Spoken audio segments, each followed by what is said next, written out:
খাইছে খাইছে খাইছে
বয়স কত?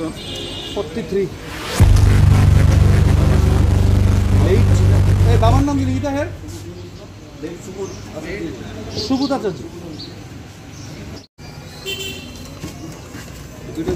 এই তো গাড়ির চাবিটা দিয়ে আছে, রিকো গাড়ির চাবিটা দিয়ে আছে। এর পকেটে দুইটা চাবি আছে, দুই গাড়ির চাবি আছে। গাড়ির চাবিটা গাড়ি পিন্টু হেগের চাবিটা করো।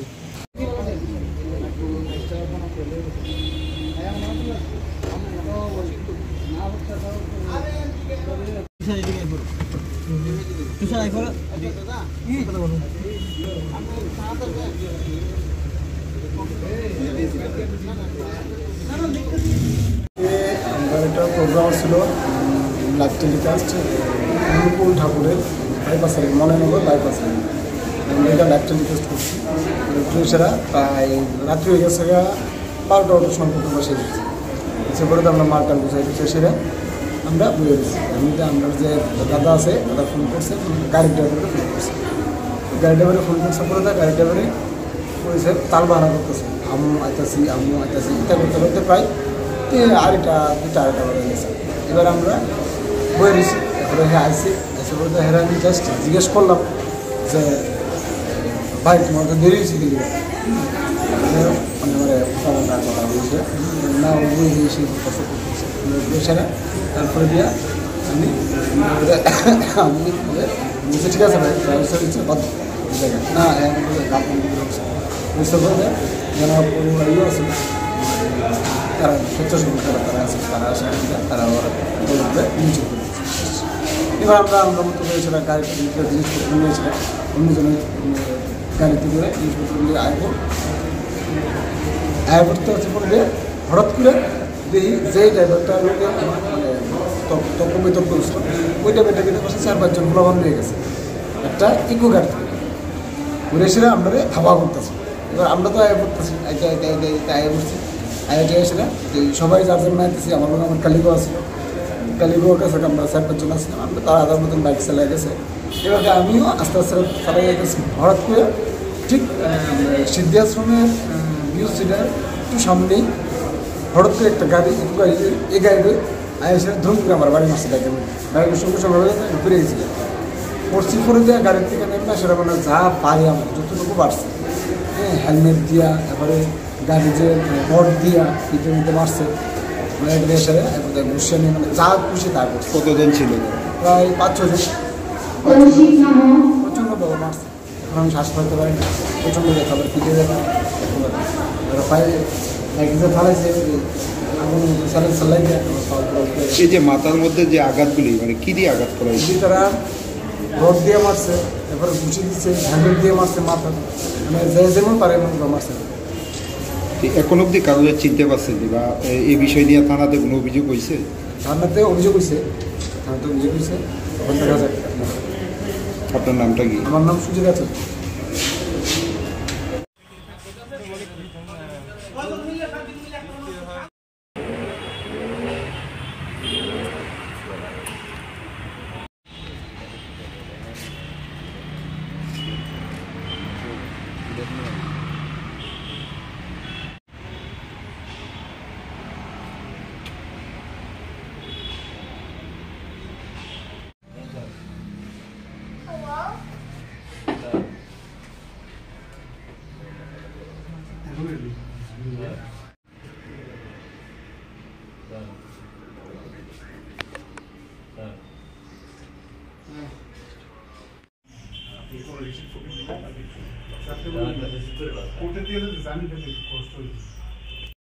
রড দিও